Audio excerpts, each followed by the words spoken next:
छठी मैया के घाट पर फोड़बै 3 बजे भोर हरिया में। छठी मैया के घाट पर फोड़बै 3 बजे भोर हरिया में। फुलझड़िया और रॉकेट लेबै मम्मी पापा ता बजरिया में। यो चाचा चाची ता बजरिया में, यो दादा दादी ता बजरिया में। छठी मैया के घाट पर फोड़बै 3 बजे भोर हरिया में। छठी मैया के घाट पर फोड़बै 3 बजे भोर हरिया में।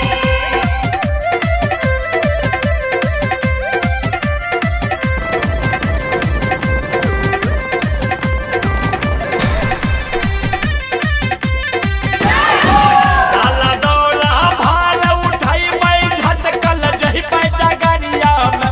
यो दोहरल जेबै डगरिया में, अहाँ झटकल जेबै डगरिया में।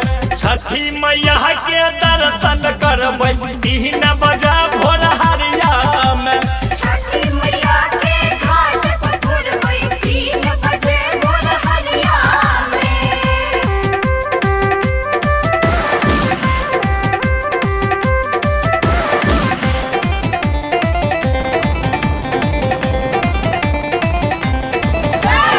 ये घाट चका चका तजेबै लगतै छियै इजोरिया में।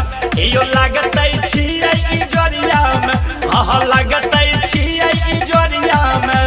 ये चंदन मुखिया झाड़ू लगैबै छठी मैया के डगरिया में। छठी मैया के घाट पर फोड़बै 3 बजे भोर हरिया में। फुलझड़िया और रॉकेट लेबै मम्मी पापा ता बजरिया में। यो चाचा चाची ता बजरिया में, यो दादा दादी ता बजरिया में।